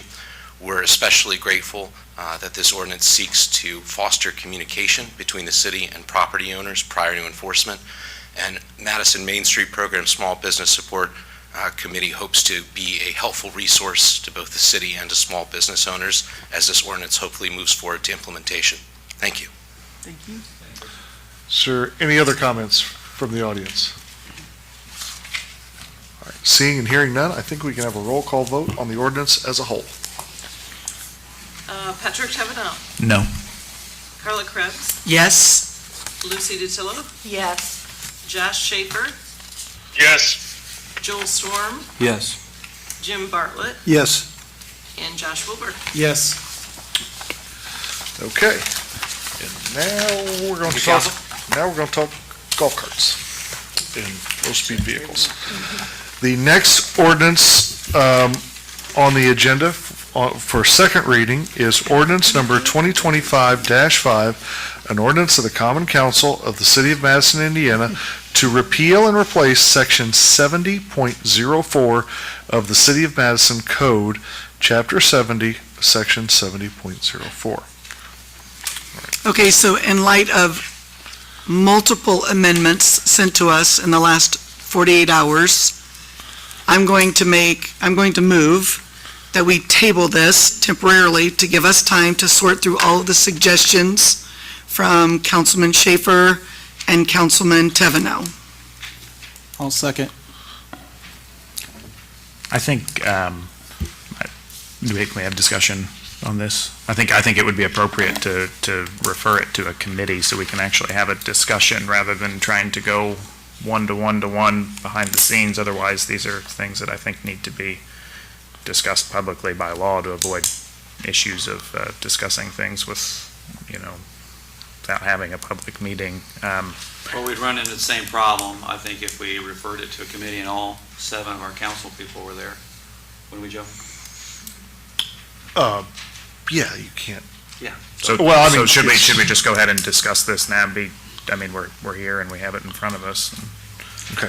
I don't know if everyone's had an opportunity to review the amendments that have been circulated. I'm fine discussing it, but, referring it to a committee, it's going to be, All right, so, some issues with. if we could just kind of try to stay in order. Yeah. We've got a motion to table by And a second. Councilman Krebs, and I believe we have a second. Yes. Is there any discussion as it pertains to the tabling of this ordinance? I haven't had an adequate time to go over the amendments that were given to me yesterday. Okay. We have 9 different amendments that they're wanting us to consider. It's a lot to take in less than 24 Now, hours. these didn't come out just yesterday. Mine were sent out Friday. Josh's were sent out 2 or 3 days ago. Oh, I didn't get yours Friday. I sent mine Friday All right. evening. Any other discussion as it pertains to the motion to table? I mean, just vote no, that's okay. Okay. All right, anything from the audience as it pertains to tabling the passage or further discussion on this ordinance? This has been fun, by the way. This is how the sausage is made I sometimes. know, it is. I love it. Karen Skillman, 1505 Michigan Road. I've read through your ordinance a couple of times. is it possible for you to share with us the amendments that are being proposed? For those of us who have read through the ordinance? That's all. Be happy Thank to. you. We'll be happy to put those online with the current package. I mean, do you want me to read, Karen, do you mean right now or just? Yes. Okay. So from Councilman Teveno, do you want to share them or I'll share them? Yeah, I can, Go ahead. the amendments I intend to propose, one would be to change the wording in section C to state Main Street in downtown Madison running from Jefferson Street to the top of Hanover Hill where the road reconnects with State Road 56 to provide consistency with where golf carts are and aren't allowed on Main Street rather than including part and exempting another amendment. There's a sentence in section S that states the board may choose to waive or amend the registration and insurance requirements of this chapter as it deems appropriate for such approvals. I believe this is specifically referring to when the Board of Public Works would or would not allow off-road vehicles on city streets. And I'd like to remove and insurance from that sentence so that the insurance requirement is always in place when you're operating an off-road vehicle on city streets. And then for section S, I'd like to add a sentence just to clarify that it would state that off-road vehicles shall not be operated on the city streets of the city of Madison at any other time. And then Councilman Schaefer, his first motion is to renumber paragraph S where it says ORVs may only be operated on city streets of the city of Madison with special approval of the Board of Public Works if the corresponding approval/use is deemed to be beneficial to the city. That whole paragraph, moving it forward in our document so it's one of the first things that you read instead of the last things that you read. His second one was to amend I can paragraph. speak to these, Carl. I think the volume's coming through okay, isn't it? Yeah. Oh, okay. So, yeah, as I mentioned in the last meeting, I was going to take in all the feedback from my public and the fellow council people and try to capture as much as I could in some proposed amendments. That first one was a request both from the public and from Councilwoman Krebs to make it more clear that the off-road vehicles are only permitted with special approval and that it's not the last thing you read in the ordinance and you find out when you get to the bottom that ORVs are actually prohibited, not allowed. So that's just the renumbering of the paragraphs. The second potential amendment would be to remove the phrase or the abbreviation LSVs in two places from paragraph C, which restricts which roads the vehicles can drive on, and that would basically revert the regulation of LSVs back to the limitations set by the state code, state regulations, and would not have any special restrictions on LSVs for Main Street specifically, and then the state highways would fall back to the state ordinance where it's 35 miles an hour. There's many individuals in the public that have expressed their desire that this change be made, so the council can decide up or down whether to make that accommodation. And then the second half of the kind of the 2A motion that I had presented, one of the main concerns with allowing LSVs on Main Street is the confusion that may be present if we allow LSVs, and that golf cart drivers may then assume that they are permitted to be on Main Street. So in my mind, it doesn't make a whole lot of sense to allow LSVs on Main Street unless LSVs and golf carts are allowed. So we can handle that as two separate up-down votes. But to me, it's not very consistent to allow one type of vehicle that is only marginally different from another type of vehicle to be on Main Street if we don't allow both. And we can also choose to stick with allowing neither. That would also be logically consistent. The motion 3 would be, there was some feedback that it is overly restrictive to limit crossings on Main Street to lighted intersections. And so motion 3 would offer up the ability to remove that requirement that golf carts and LSBs only cross at Main Street and allow crossings anywhere on Main Street. And then motion 4 would be to clarify the paragraph S that allows for the special approval of ORVs. What I noticed during the meeting and afterwards is that there is no mention of golf carts. And so for special events, whether it's the Super ATV Poker Run event or whether it's the use of golf carts on the riverfront during things like regatta or Riverfest or anything else, there is no authority given to the board to give special approval for golf cart usage during any events. And so I propose that we add a sentence at the end of that paragraph to clarify that special approval may be given for golf carts as well, not just for the ORVs. And then finally, the last motion would be to add a paragraph between the current paragraphs T and U that would allow the mayor or a designee to provide for reciprocal recognition of county golf cart registrations. That was mentioned during the previous meeting, that was individuals, I think one of them was one council member as well, felt that was a favorable or a good thing that we've been doing in the past. We have allowed county permitted golf carts to drive on city roads without having to get a secondary permit. And so this just simply gives the mayor the authority to officially provide that reciprocal recognition if the county also provides reciprocal recognition. Okay, so does that help? Yes. Okay, and I would venture to guess, I'm not speaking for these folks, but if this is tabled, I'm sure this can be provided online or whatever we need to do if necessary. So we have a motion and a second to table. Is there anything else from the audience as it pertains to the tabling of this ordinance? Okay. Seeing and hearing none, can we have a roll call vote? Sorry. Patrick Taverneau? No. Carla Krebs? Yes. Lucy DiTillo? Yes. Josh Schaefer? Yes. Joel Storm? Yes. Jim Bartlett? Yes. And Josh Wilbur? Yes. Okay, so the ordinance as it is currently written is tabled and will be addressed at the next meeting. I will say for both Patrick and Josh a thank you to putting those amendments in writing. We don't always get them that way, and it is helpful. So I do. Huh?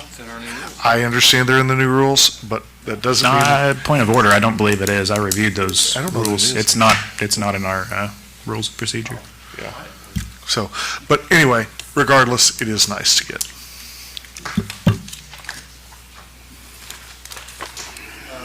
So I think we are on to miscellaneous, Mayor. Let me just make clarification here. Every motion shall be presented in writing if demanded by the presiding officer or any member.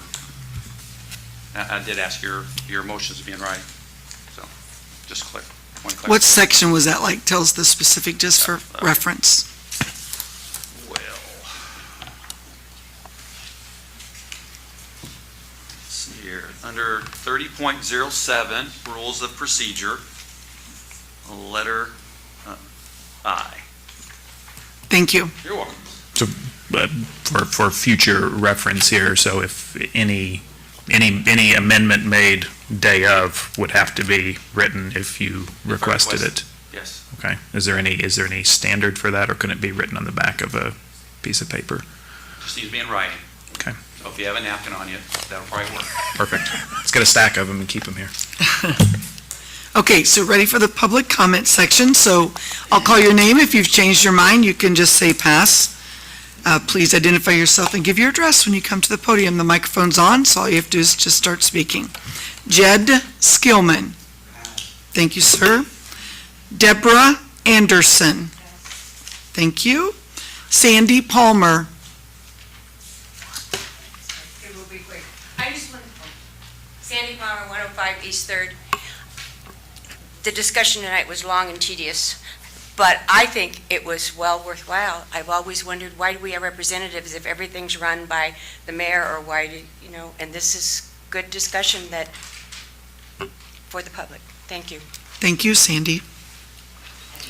Brenda Bentz. Good evening. My name's Brenda Bentz. I live at 2970 North, 533 West. I come to you tonight, first of all, I would like to thank you for all the consideration you give to multiple things in our county. The one that I'm particularly interested in now is the solar issue, and for postponing previous applications to give you time to do research and write ordinances that address this new and evolving form of energy.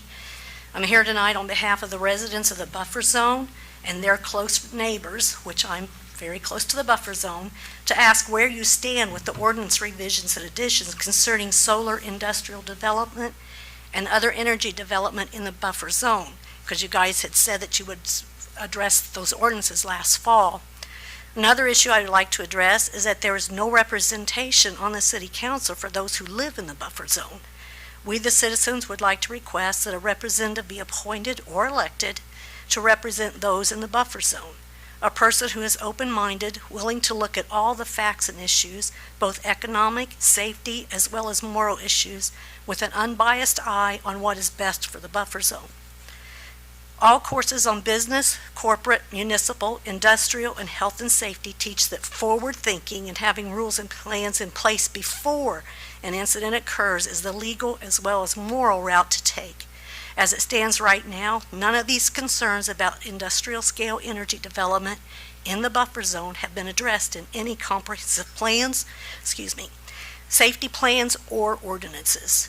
We urge you to pass a moratorium on all applications dealing with solar energy, battery storage facilities, and their components until ordinances can be put in place to protect the land, the wildlife, and the home and livelihoods of the people who call the buffer zone home.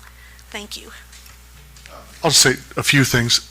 Number one, thanks for your comments, but just to address a couple of things.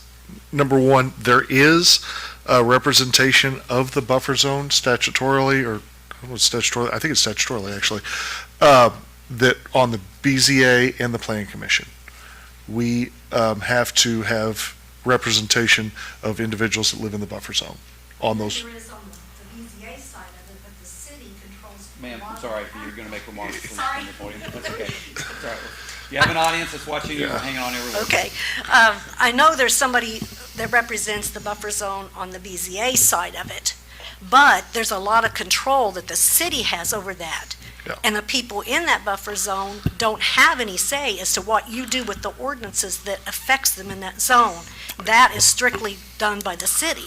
Yep, understood. However, in this city council, nor we don't have any control over that. That would be, you would have to have an amendment to the state statute. So that would have to be done by the legislators in Indianapolis in order to allow for buffer zone representation on the city council, because I think. What does it, the city is going to determine taxation on those areas? No. The city does not determine any taxation on the buffer zone. Okay, that was my understanding that they did, and No, therefore. the only thing the city it's controls, representation. the only thing that the city has to do with the buffer zone is zoning. We don't even enforce laws or anything like that. It's just Just zoning. land use. And I may address your comment too, which is, we do have representation of the residents who live in the buffer zone on those committees, and we are thoughtfully considering what happens in the buffer zone. It's important to the city of Madison, extremely important. And land use is part of our comprehensive planning. That includes the city of Madison and our buffer zone. everything we do is in public. So relative to like you being here tonight, or the 3-hour public hearing that we had when we considered the application, the applications that come in have to be heard. And a lot of work went into this body, I can tell you, if you were at Crystal Beach that night. I was. A lot of thought and thoughtful consideration, and 3 hours of testimony, taking in everybody's viewpoints as to what was appropriate land use or zoning in that area. Relative to policy, changing our zoning ordinance takes a long time. And we are 8 months in to about a 14-month process. We're 8 months in. And all of those meetings are also public. I can tell you, no one from the public or the buffer zone has come to any of our steering committee meetings for our zoning changes. And that's okay, because eventually what will happen is that will come through another very arduous process where it has to be approved by our planning commission. And then it has to come and be presented in another public meeting with the mayor and city council, like you're here tonight. So there is a lot of steps. And then I will say that regardless of all the public meetings that we have, which is many, you can also reach out and contact any one of us for input and express your concerns. Just because the buffer zone isn't inside the city limits, it is under our jurisdiction from land use, and we care about the buffer zone. We care about it a lot. So I'm just trying to, inform you a little bit better about all the process it goes through, and your concerns are heard by us, as I think as set forth in that one application that we had that lasted over 3 hours. So there's going to be many, many opportunities going forward for any type of change in our ordinance, any application on a plan commission for setbacks and those kinds of things, change in use at the board BZA, and then finally, if anything has to be adopted, because the work that they do, if it does involve a variance in particular, or a zoning change at the plan commission, has to come to this body for approval. So there's multiple steps along the way where everybody's voices would be heard and taken into consideration. Okay. Yeah. I have a question too. Who's in charge of, in the buffer zone, providing the safety issue, like the fire, the EMS, Well, we have a Jefferson County Emergency Management Agency. There's also several of our township fire departments that work in collaboration with the City of Madison Fire Department. And then we work in collaboration with the Indiana Department of Homeland Security and our state fire marshal. So there is a lot of review and evaluation of all the plans that come through, including our building inspector, relative to any design, and safety is first and foremost one of the considerations. Okay. And our sheriff. Okay. All right. So I think there's many opportunities. The challenge sometimes is being well informed of what's on an agenda and when somebody's meeting. But all those are online, and then every application is also posted so the public can see it. Okay. Hopefully that along the way, you'll get information you need, and if you're not getting information, you can call the mayor's office. You can call your county commissioners, one of your county council people. They still represent you there. You can call any of us. So am I to understand that any applications that come forward now, since you haven't looked at ordinances and stuff, and BZA's already shut down the one in Saluda because of a lot of concerns, are they not going to be addressed to allow it into the buffer zone? I think what she's asking is solar being looked at. Are you saying, is solar being banned? No. No, Is if solar policy puts being- an application Yes. in today to install Yes. in the buffer zone, Yes. is it going to be up to be passed, or is it going to be put on hold like we did at Crystal Beach until all these things can be ironed out by all agencies? Well, it depends. The answer to that is probably not as clear as you'd like. It could be forwarded, it could be tabled at the meeting where it's being heard. It's also a public hearing. Or it could be forwarded if it requires some type of rezoning or variance. It could be brought here to another meeting and then tabled again. So there's lots of ways, again, for a lot of public hearing. Is there a ban on solar? No. No, I knew Yeah, that, there wasn't so, a But is the ban. policy being reevaluated? Yes, because we're, like I said, we're going through that 14-month process now with our updates to the zoning ordinance. And then each of those bodies meet every single month, and we meet twice a month. And that particular application was denied. It wasn't put on hold. We didn't put anything on hold. I know that one was denied, but I Yeah. didn't know a future one, since we're not quite there yet with looking at all the aspects of what solar, does.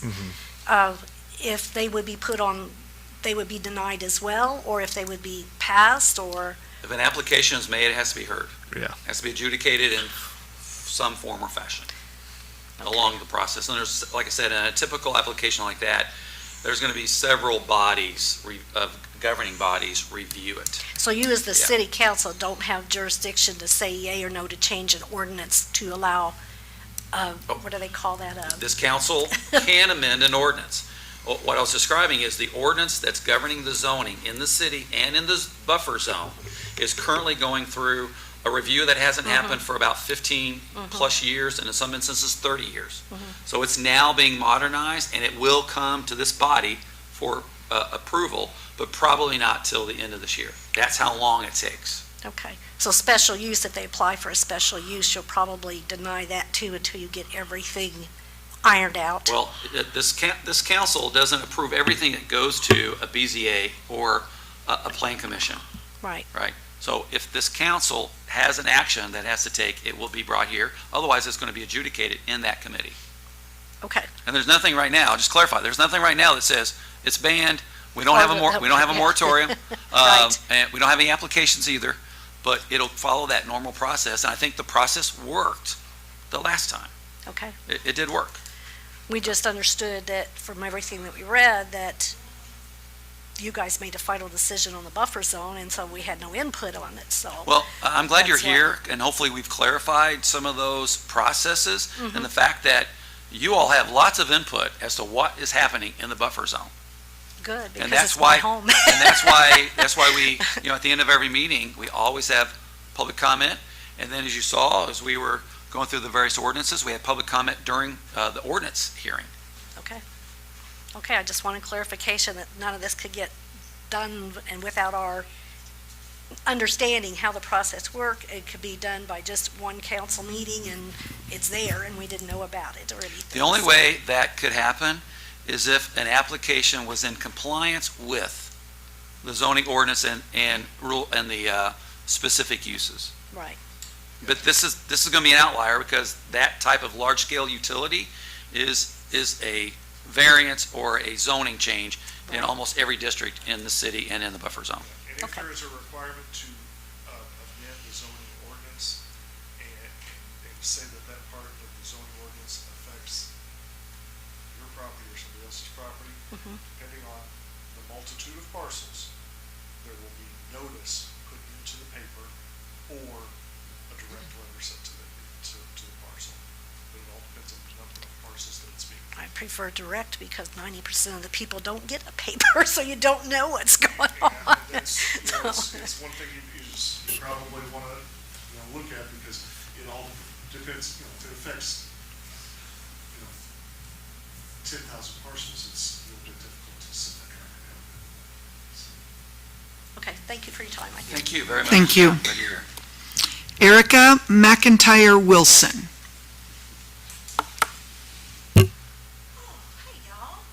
How y'all doing? It's been a minute. It's nice to be back. Okay, so I had a whole thing written out because I'm a writer and y'all covered a lot of it.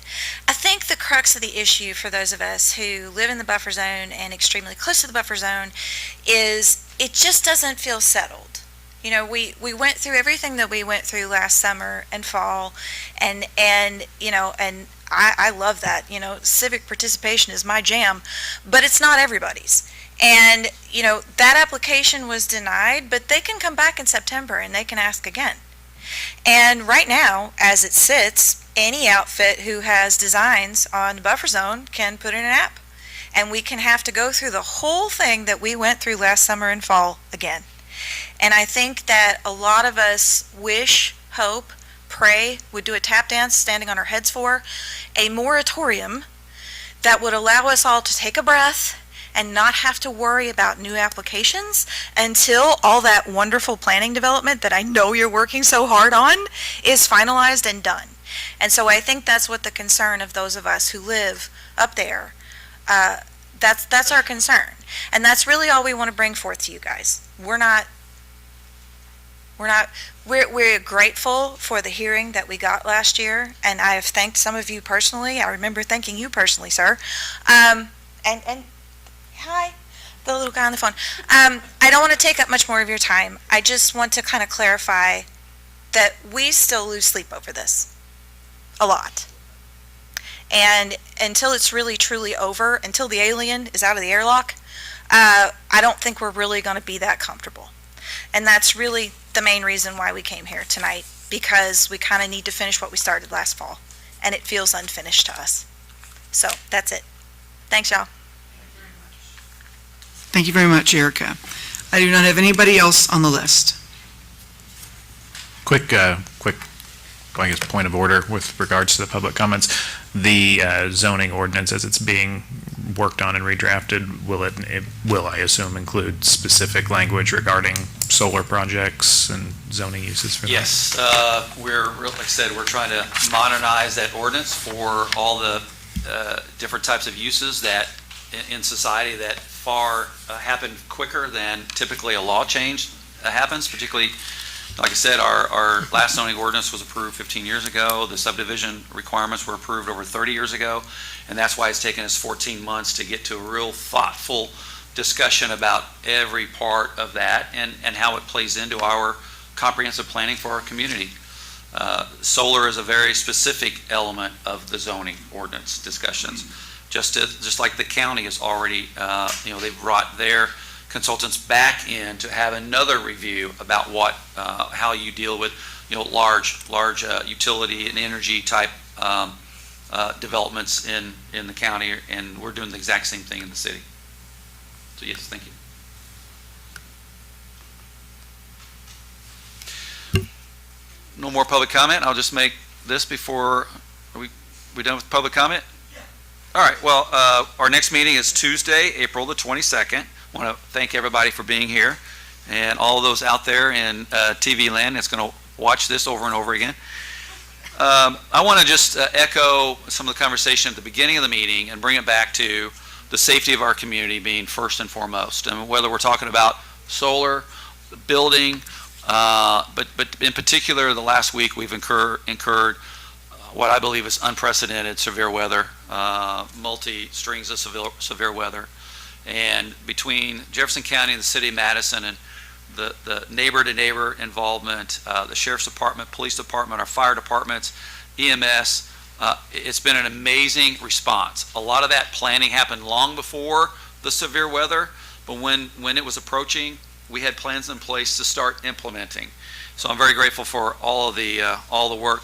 As this river recedes, we'll move into a different stage of the response, and that is assessment and cleanup to get us back to normalcy, to whatever that is. Some property owners will never have normalcy because they've been greatly affected by these floods.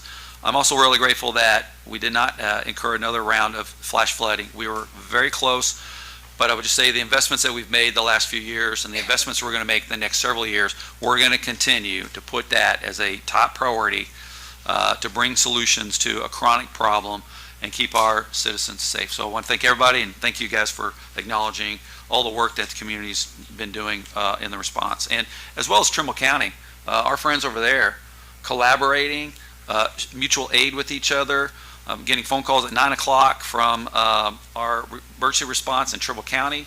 It's been amazing. So I'm just super grateful, and we're all blessed to live in a community like Madison and Jefferson County.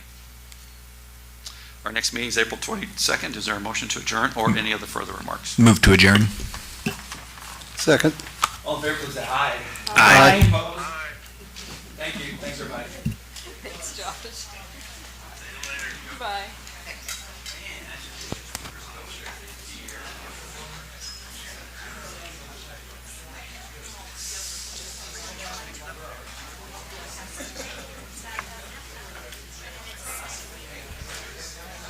Rhonda Bronner, please come forward.